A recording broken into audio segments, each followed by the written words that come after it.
Welcome to Under the Covers. I am your host, Siren, and tonight I am your guide through the depths of the darkness. Pour yourself a drink, do some gardening, and curl up under the covers as we surrender into the abyss.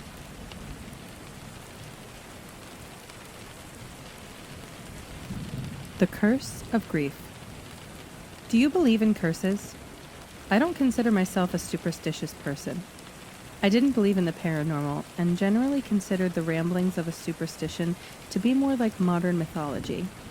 People just taking allegories of concepts and held beliefs and trying to give them solid meaning and agency by attaching some force to it that moves beyond the belief of what our own eyes can see.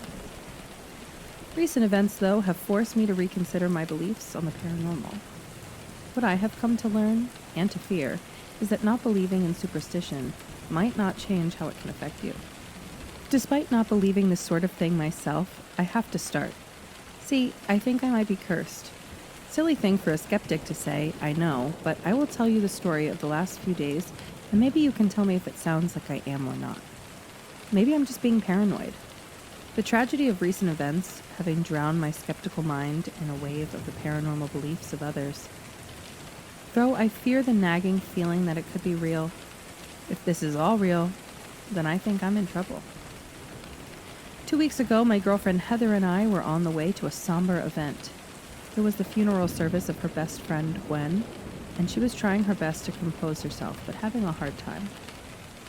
I don't know if I can do this, she said for the third time since we had departed, her sleeve wet with tears before we had even arrived. I tried my best to comfort her, but she was taking the loss of her friend hard. It'll be okay, honey.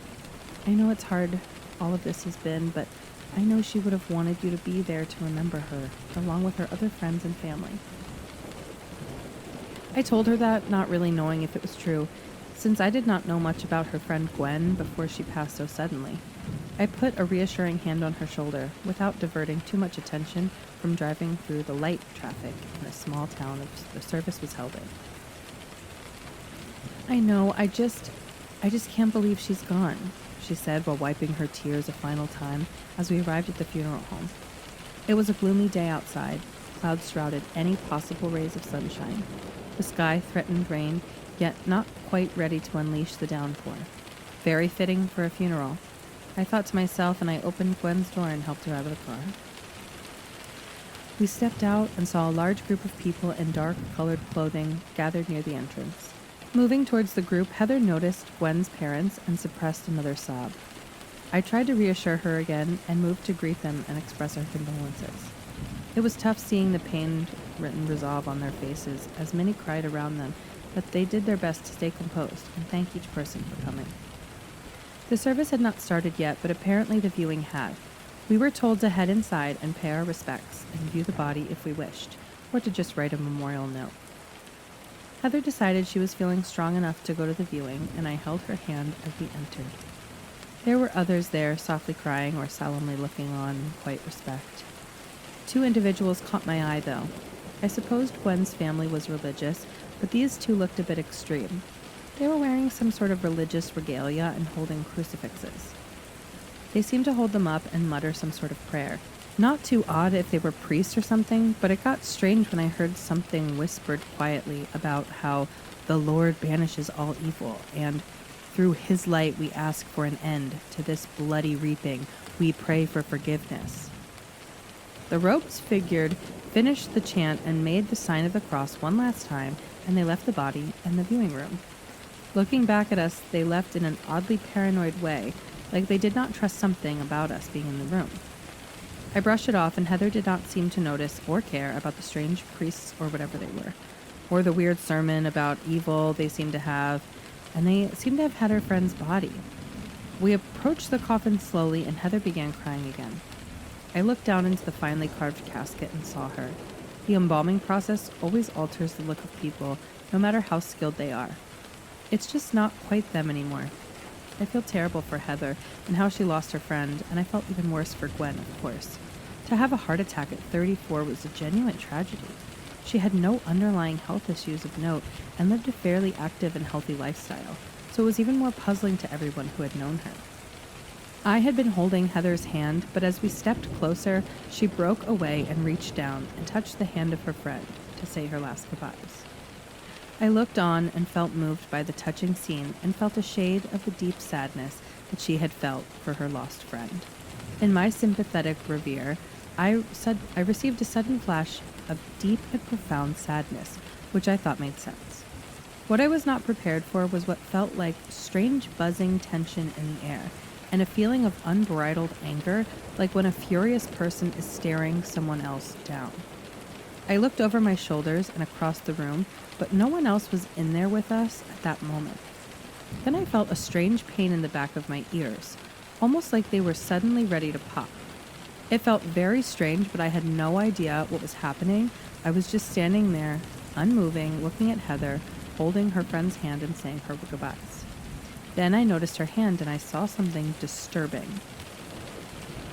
As Heather held Gwen's hand, I noticed what may have been an oversight by the makeup and mortuary workers who were supposed to prepare the bodies for viewing. They were fairly pronounced scratches in irregular patterns on the top portions of her fingers. They were initially hard to see, but they were definitely there, down halfway on each digit. I had a strange fancy that they brightened and thrummed in time with the disturbing feeling in the air, and I did not like the weird synchrony. I moved closer to try and put a hand on Heather's shoulder, but suddenly the bubble popped and the pressure in my head exploded, as it felt like both my eardrums popped, and the blinding headache almost made me cry out. Before I could, though, I heard Heather cry out first, not in grief, but in pain. She was startled out by her own grieving by the pain of something, and she clutched her right hand and looked down at a small, deep cut right next to her index finger.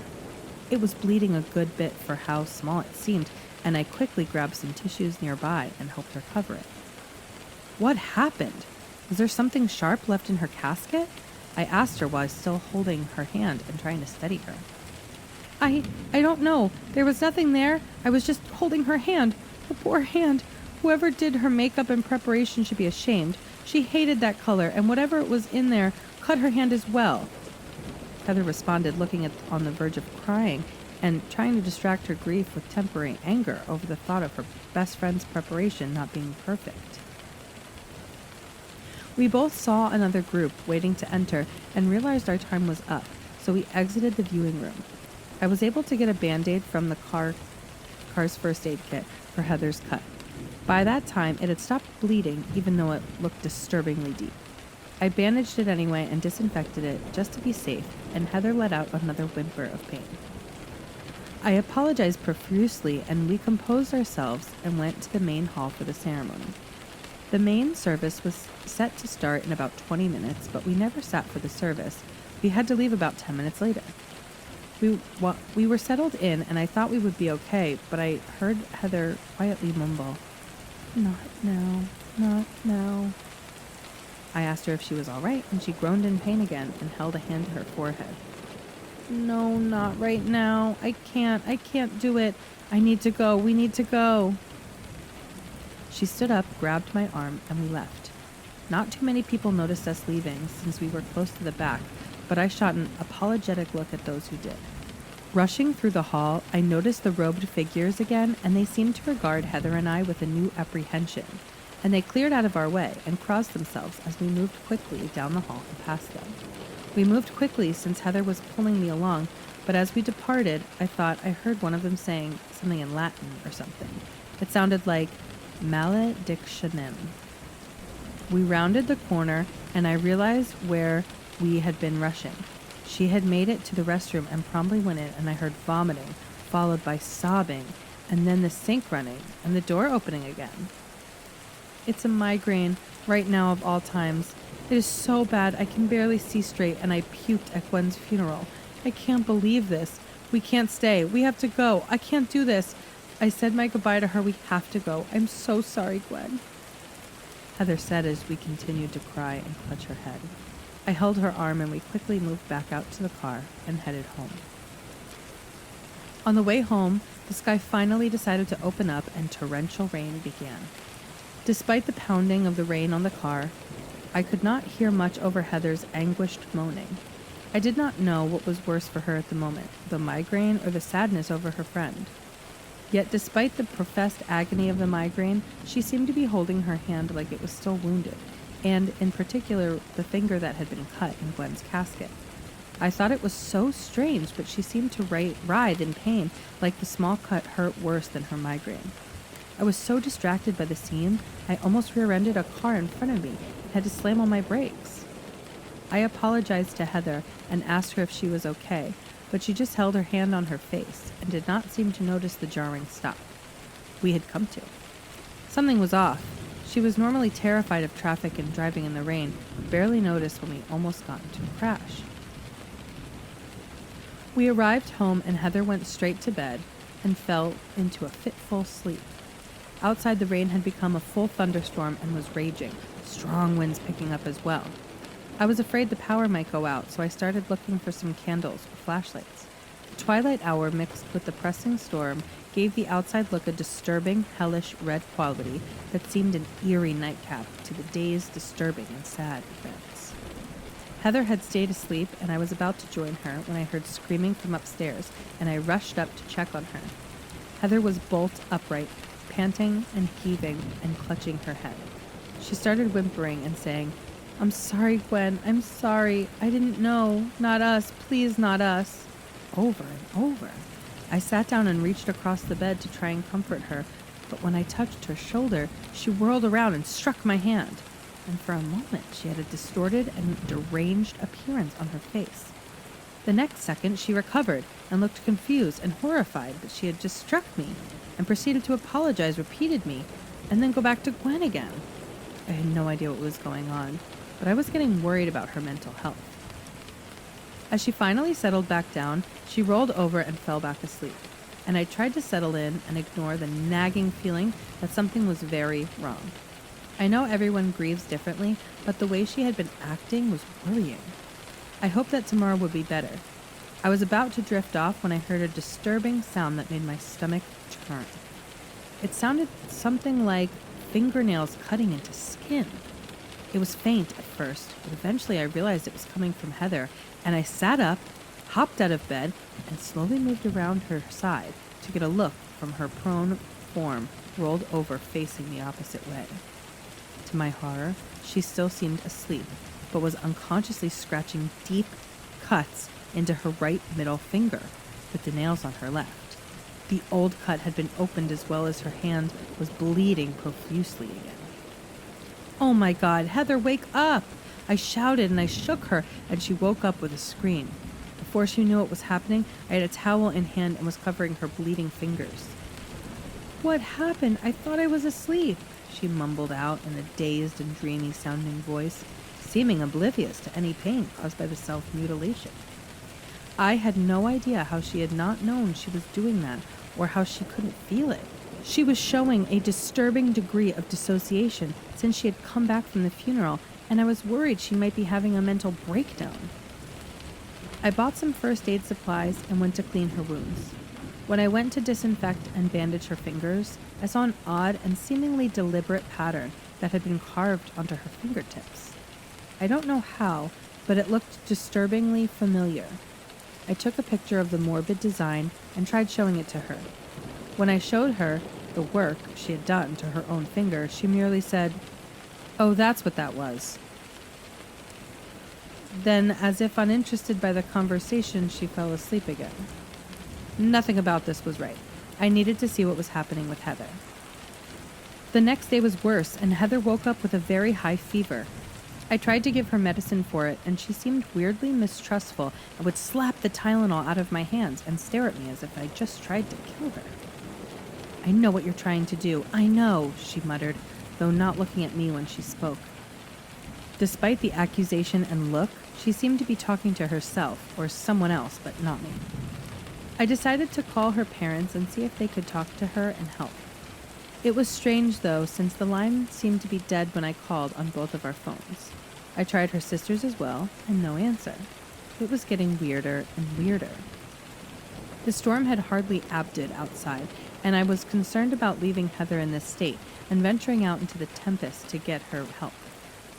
She lay on the couch feverish and rambling, and staring weirdly at her hands for minutes at times. I tried to let her rest, but as the storm picked up outside, I saw her visibly sweating, and I took her temperature. It was 105. I had to get her fever down, so I tried to wake her and make her take medicine and run a cool shower for her. Heather's eyes blinked open, and a hazy look had glossed over her entire face as she sat up and struck me in the head, knocking down the offered medicine again. Not again, not again, no more, not upon us. She started ranting and screaming at me. I tried to calm her down, but she hurled a nearby chair at me, and I had to flee the living room and run upstairs while trying to talk to her and de-escalate. Despite my attempts at reaching her, she did not seem to be listening to me or anyone in the room. Just some other perceived being. She seemed to be alternating between directing her fury at something and then apologizing to it. Why did you leave? Why did you do this to me? It's not fair. Why her? Why me? She screamed even louder until falling silent and collapsing on the floor. I needed help. Something was very wrong. I did not know if it was a psychotic break or if the fever had addled her into a violent frenzy, but she needed help, so I dialed 911 and called an ambulance. Mercifully, I got through and was able to call for help. After hanging up the phone, I looked back where I expected the prone form of Heather, only to find her bolt upright and carving her right hand with a kitchen knife. It was those creepy lines. She had slashed them on her remaining fingers and was holding her hand up in a bloody spectacle as if to check her work. She looked at me with a deranged smile that shifted into an agonized look of pure despair and said, I'm sorry. I'm so sorry. Her, me, you, all of it. It's going to end. No stopping now. The air in the room became heavy, and the pressure in my head reminded me of how I felt when we were viewing Gwen at the service. My head ached, my teeth hurt, and I sat there paralyzed with dread, watching Heather hyperventilate and look at her ruined hand until suddenly the air swept out of the room and both my eardrums burst. Heather fell to the floor. Her eyes were open and she was not breathing. I held her hand and tried to perform CPR on her, yet to no avail. She was dead before emergency services arrived. I sat in disbelief next to her lifeless form, holding her hand and crying. I was in utter shock. How could she have died? When the EMTs arrived, they tried to resuscitate her, but were unsuccessful. It was declared as a cardiac failure. That was all they could surmise for what had killed her. A heart attack. Just like Gwen. When they moved her away and placed her on the gurney, I felt a sharp pain on my hand, and I realized that her nails must have scratched my finger or something as I looked down at my right index finger. And I saw a bloody line formed near the top, down past the nail in a disturbing pattern, and it caught my eye. I was barely able to give my statement over the blinding headache I had developed. Despite the shock, grief, and general horror of the events that unfolded before me, I was suddenly very tired. When the emergency services had left, I felt so overwhelmed by the tragedy of what I had experienced that I collapsed into a heap on the couch and passed out. I had horrible dreams while I slept, of Gwen and Heather out under the red stormy sky calling to me. I felt the terrible pressure in the wind and the feeling of unbridled anger. I saw flashes of the strange priests and the word they had whispered. Maledictionem. That was last night.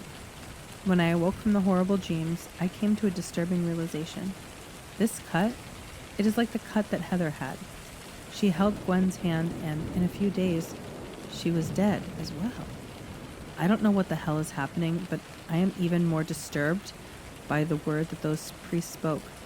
Maledictionem. It turns out it was Latin after all, and what it roughly translates to is the curse. I can scarcely believe it. Does this mean they thought it's some sort of death curse? No, that's impossible. I'm just letting the grief and trauma of the last few days color my reality with nonsense. Yet, as I write this, my head is getting foggy again, and I fear what will happen to me next. Grief can make us experience terrible things. It can drive us mad, and it can reap a physical toll. I know it's grief over losing her in such a terrible way. I can't believe she's gone. I can't physically cope, that's all. I'm destroyed emotionally, but I'll be okay. Curses can't be real. No, the grief is real. I will manage. Everything will be okay. Sorry, I need to update everyone another time. I need to clean myself up. I managed to get a terrible paper cut in the middle of my finger, and it's bleeding a lot. It's funny, I never thought a paper cut could look so strange. It almost matches the other scratch, and it looks oddly familiar.